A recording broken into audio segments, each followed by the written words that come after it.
ይህ የምፅዓቱ አዋጅ ነጋሪ አገልግሎት ወቅታዊና ዕለታዊ ወጎችን በማቅረብ ትንታኔ የምንሰጥበት የተለያዩ እንግዶችንም በመጋበዝ የምናቀርብበት መድረክ ነው።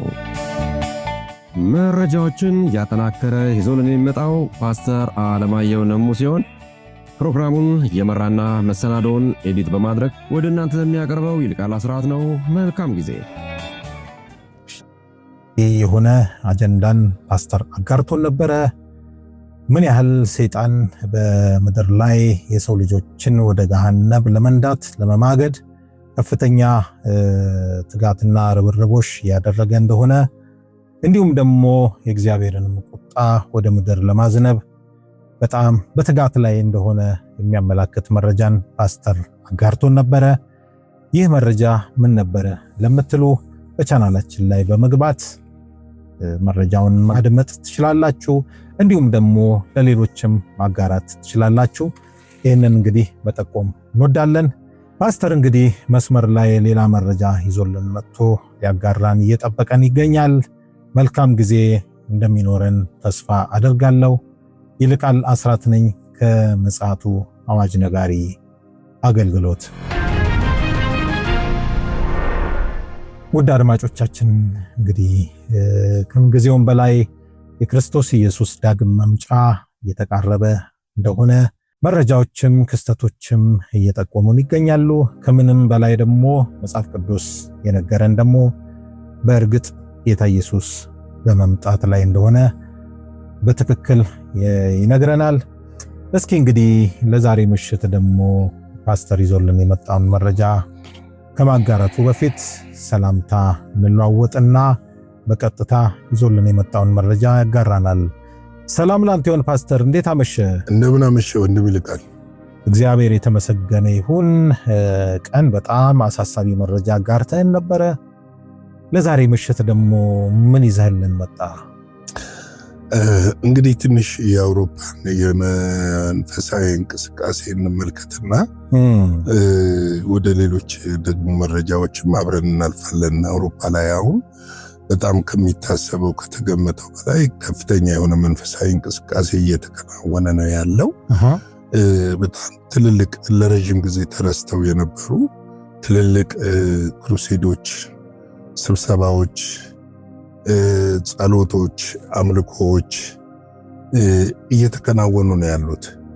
እነዚህ ደግሞ ለቤተ ክርስቲያን ትንሣኤ ተስፋን የሚያጭሩና የሚሰጡ ናቸው። አውሮፓ እንደምናውቀው ጭልጥ ብሎ ወደ ዓለም ብቻ ሳይሆን የአጋንንት መጠቀሚያ ትውልድ እስከመሆን ደረጃ ድረስና በተለይም ደግሞ የሞራል ውድቀት ክራይሲስ ከደረሰባቸው ከዓለም ክፍሎች ከፍተኛው ክፍል ነው። ሰዎች ማግባት አይፈልጉም፣ መውለድ አይፈልጉም። ይሄ ብቻ አይደለም። ክራይሲሱ የትውልድ ያለመቀጠል ብቻ ሳይሆን የወንድ ለወንድ መጋባት፣ የሴት ለሴት መጋባትና ኢሞራላዊ የሆነ ድርጊቶች እየሰፉበት የመጡበት ነው። አሁን ላይ በአውሮፓ ትልልቅ የዘፈን ኮንሰርቶች ሲመዘገብ አትሰማም። አሁን ላይ ትልልቅ የመንፈሳዊ ክሩሴዶች እየተደረጉ እንዳሉ የሚያመለክት ነገር እየታየ ነው ያለው። ይሄ ደግሞ ይበል የሚያስብልና በዚህ ረገድ ቤተክርስቲያን ወደፊት ትልቅ ውልደት ወይም ደግሞ የመጨረሻው ዝናብ ከዚህ በፊት በተደጋጋሚ የተናገርነው ኢዩኤል ላይ ያለው ሁለተኛው ዝናብ ለምድር የሚመለስበትና ሰዎች በሪቫይቫል በተሐድሶ ቤተክርስቲያንን ወደ ቤተክርስቲያን የሚፈልሱበትና የመጨረሻው ዝናብ እንደሚዘንብ የሚያመለክት ምልክቶች እየታዩ ያሉበት ሁኔታ ነው። እንግዲህ ምንድነው ከ60,000 በላይ ክርስቲያኖች ኢየሱስን ለማምለክ በኒዘርላንድ ተሰባስበው ነበረ። እንግዲህ በኒዘርላንድ በዲሪያንጊዝ ከተማ ከ60,000 በላይ ክርስቲያኖች መሰብሰባቸውና የፔንቴኮስታል ጉባኤ ላይ ፔንቴኮስታል ስትል ይስልህ ያው እንግዲህ ሪቫይቫል የመንፈስ ቅዱስ ስጦታን የሚቀበሉ የሚያምኑ በልሳን የሚጸልዩ ኔቨር እነዚህ ጸጋ ስጦታዎች የሚከሰቱባቸው እንደነዚህ አይነት ጉባኤዎች ናቸው የተደረጉት። ደግሞ ጉባኤ የተደረገው ባይገርምህ ለ4 ቀን በተከታታይነት ለ4 ቀን የተደረገ የቆየ ነው። በዚህ 4 ቀን አምልኮ ነበር፣ ጸሎት ነበር፣ የእግዚአብሔር ቃል ትምህርት ነበር። እንግዲህ ኢየሱስ ክርስቶስን በመከተል ላይ ትኩረት አድርገዋል። ኢየሱስ ክርስቶስን በመከተል ላይ ትኩረት አድርገዋል ማለት ኢየሱስ በምድር በነበረበት ጊዜ ያደረገውን ጥሪ ነው ማለት ነው። እንድንከተለው ጥሪ አድርጎልናል። ጥሪ ማድረግ ብቻ ሳይሆን ማዳኑን አሳይቶናል። ሞቱን ድል አድርጎ ተነስቶ በደሙ ኃጢአታችንን አጥቦ ልጆቹ አድርጎናል። ያንን መንገድ የሱን መንገድ የመከተል ሁኔታ የታየ ነው። በጣም የሚያስደንቀው እሱ ብቻ ሳይሆን ጉባኤው ላይ የታየው ትውልድ ያሳተፈ ሲሆን የተለያየ ትውልድ ያሳተፈ ሲሆን አብዛኛው ግን ወጣት ነበር። ታዳጊ ከቲኔጀርስ ወጣት ቁጥሩ ተሳትፎ ጎልቶ መታየቱ አስገራሚ ነው። ቀጣዩ ተስፋ አለ። ይቅርታ፣ ለአውሮፓ ተስፋ አለ የሚያስብለውን ነገር እያሳየ የመጣ ነገር ነው። ዓለማዊነት በጥልቀት እየተስፋፋ ባለበት በኒዘርላንድ ማህበረሰቡ በሺዎች የሚቆጠሩ አማኞች በአደባባይ መሰብሰቡ፣ ኢየሱስን በጋራ ማምለኩ፣ ጸሎት ማድረጉ፣ የእምነት ምስክርነት መቅረቡ ኒዘርላንድ እንደገና ወደ ጌታ የምትመለስበትን ሰፊ ድልና ያመለከተ ጉዳይ እንደሆነ ተመልክተናል። ደግሞ እኮ የሚገርመው እኮ ፓዮኒር ናት። ከአውሮፓ ከእንግሊዙም እንቅስቃሴ የመጀመሪያውን በተለይ ዶናልድ ትራምፕ ወደ ስልጣን ከመጡ በኋላ ሆላንድ ኔዘርላንድ ናት በጣም መንፈሳዊ እንቅስቃሴ ይካሄድባት የነበረው እየተፋፋመ ያለው ማለት ነው። እና ትልቅ ተምሳሌት ነው። አዎ እንደዚህ አሁን አቅልህ የምታየው ነገር አይደለም። አውሮፓ እኮ የበከተ ነበር። ቤተክርስቲያኖች እኮ ለዛውም ኔዘርላንድ ያው የተዘጉ ነበር። ወጣቱ ትውልድ እኮ ከጭፈራ ቤት እና ከዚህ ባደንዛዥ ዕፅ ከሌዝቢያን ይሄ ሆሞሴክሹዋል ሂደት ውስጥ የገባበት እኮ ነው። ሞራል እኮ የወደቀበት ነው። ገብቷል። ይሄን ለማንሰራራት 60 ሺህ ትንሽ አይደለም። በኒዘርላንድ እንግዲህ ትንሽ ሀገር ነች። በዛውም 4 ቀን መደረጉ ሰምቲንግ እንቅስቃሴ አለ ማለት ነው። እንደው ፓስተር ቆይ እንደው ይህን ነገር አላነሳነውም። ማህበራዊ ሚዲያ ላይም በሰፊው እየተዘዋወረ ያለ አንድ መረጃ አለና በጣም ተደንቅ ያለው ወደፊት ምናልባት ልንዳስሰው እንችላለን። ዓለም ክርስቶስ ኢየሱስን ምን ያህል እንደምትጠላው የሚያመላክት ነው እና በአንጻሩ ደግሞ ትውልድ እግዚአብሔርን የሚወድ ጌታ ኢየሱስን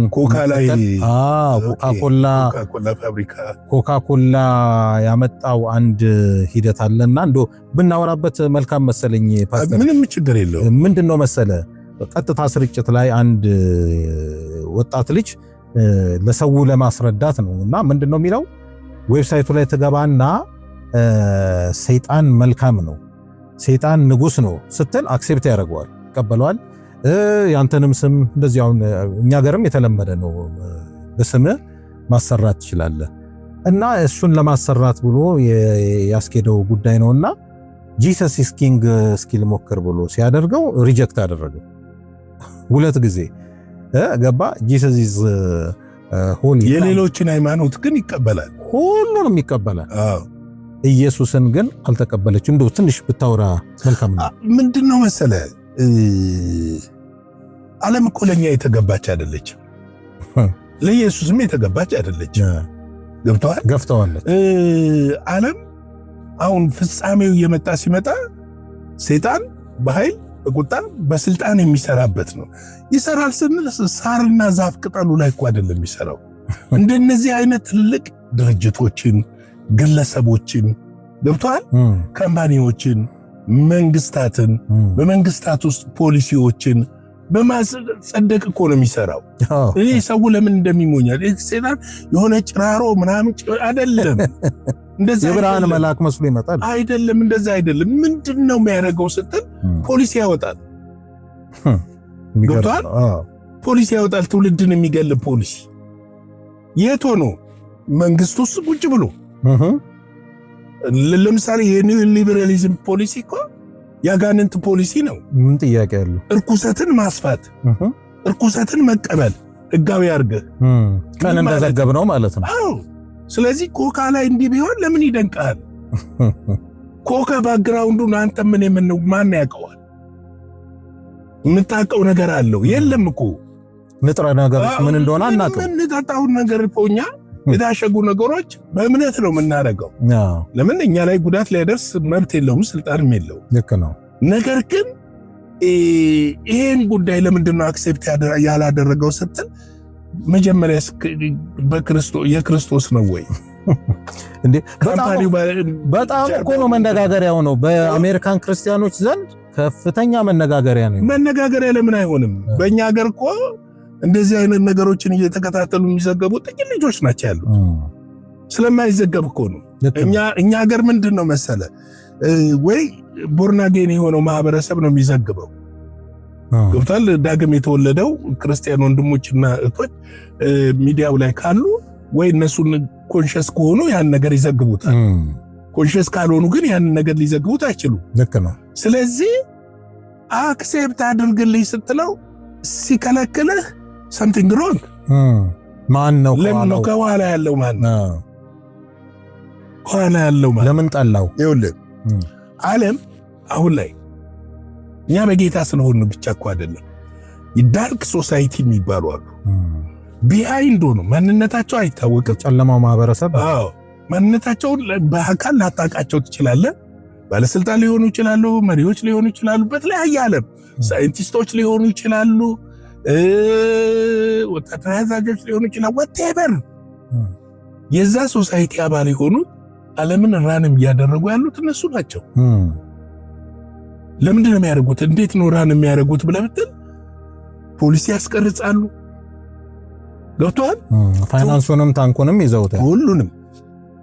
ስለዚህ ፍላጎታቸው ዋና ታርጌታቸው ትውልድ እግዚአብሔርን በማወቅ እንዳይሞላ፣ ምድር እግዚአብሔርን በማወቅ እንዳትሞላ፣ ትውልድ የክርስቶስ ጠላት እንዲሆን፣ አንቲክራይስት ሆኖ እንዲያድግ፣ አንቲክራይስት ሆኖ እንዲኖር፣ እርኩሰትን እኔ እኮ ባለፈው ስለ ድራግ አንድ ሰው ሲናገር ሰምቻው በዓለም ከጦር መሳሪያ ሽያጭ ቀጥሎ ከፍተኛውን የዓለም ኢኮኖሚ የያዘው አሁን ነዳጅ ይመስላል አይደለም? ድራግ ነው። አደንዛዥ ዕፅ ድራግ ነው። ዋሲስ አየህ። ስለዚህ ትውልድ የሚሞትበት ነገር ነው የሚፈለገው።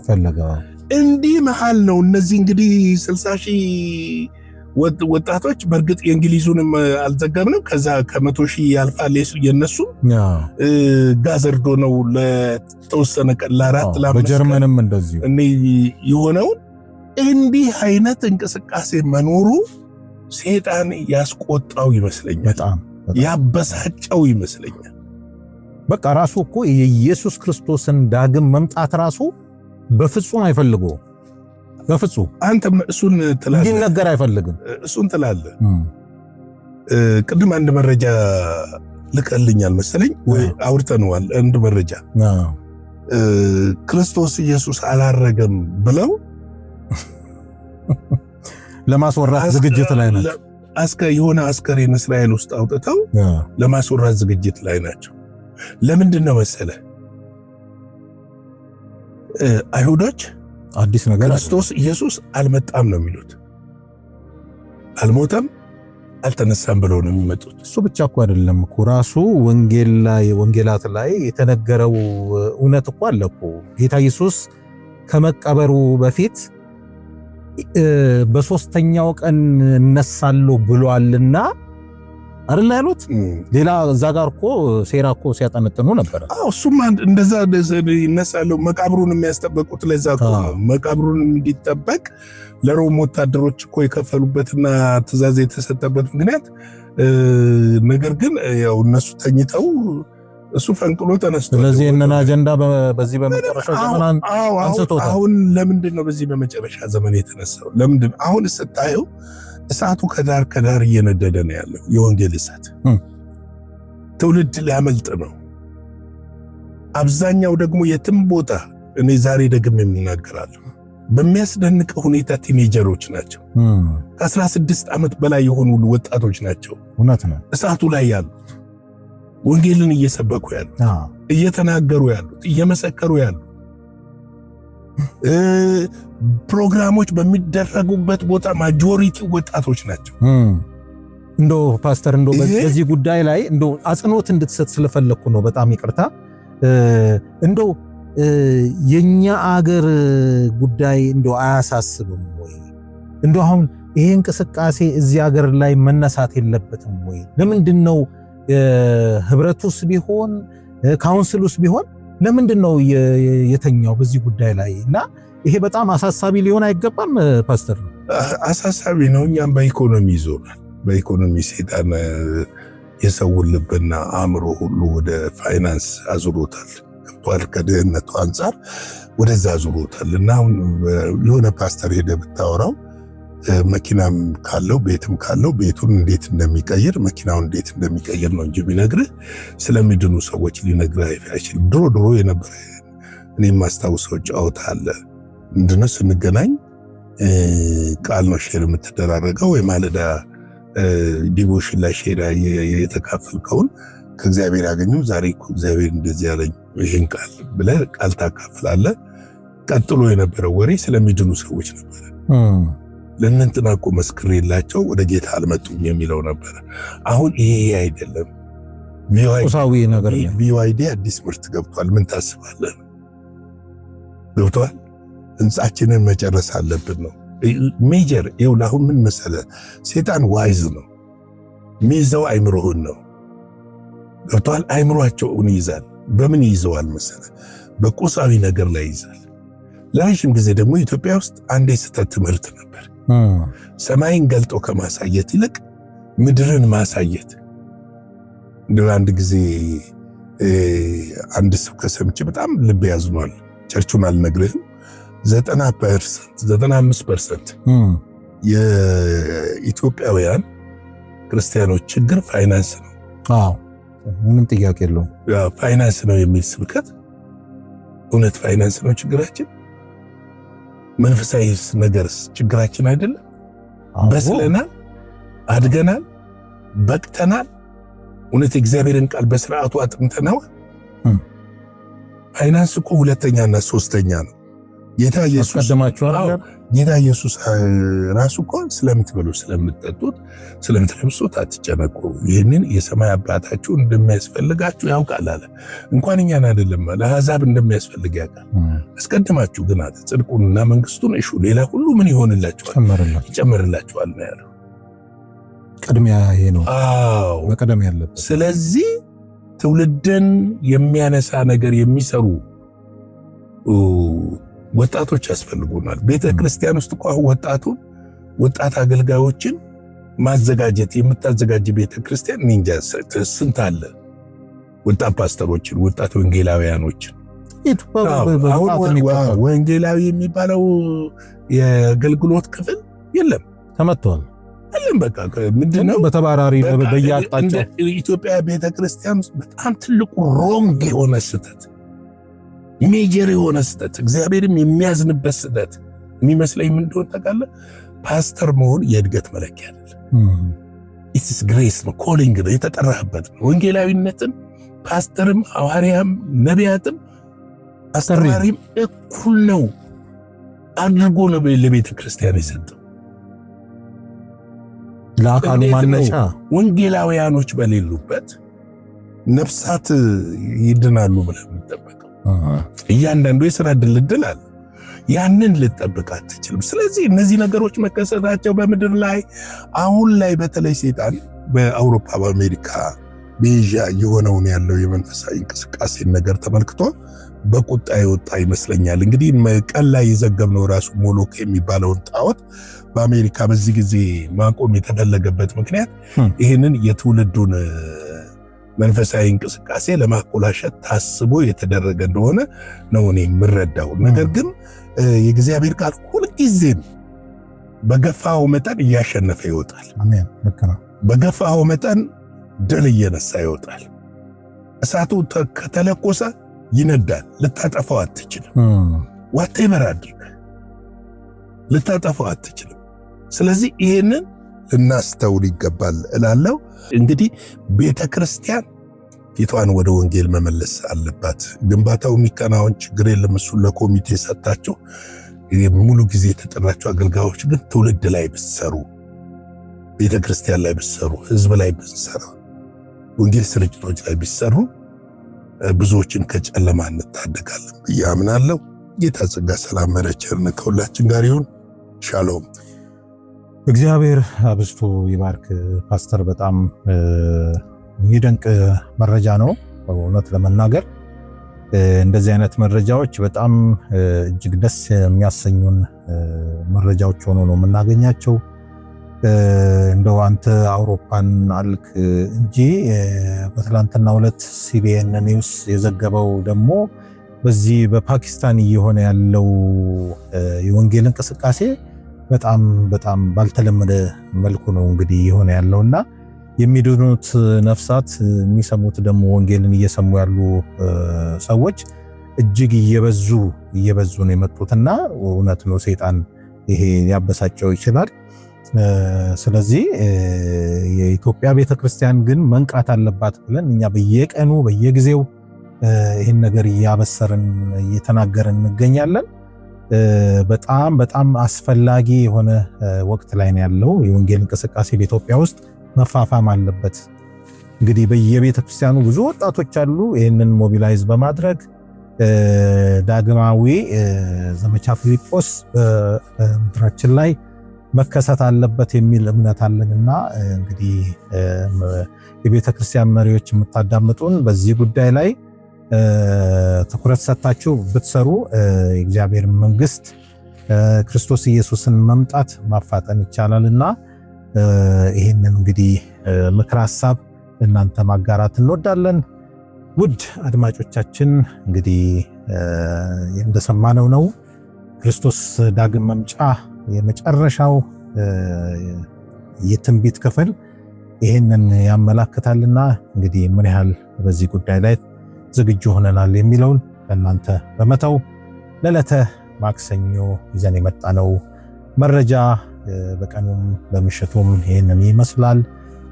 እንግዲህ መረጃውን አጠናክሮ ይዞልን የመጣ ወንድማችን ፓስተር አለማየሁ ነሙ እንግዲህ በእናንተ በአድማጮች ስም ማመስገን ወዳለው።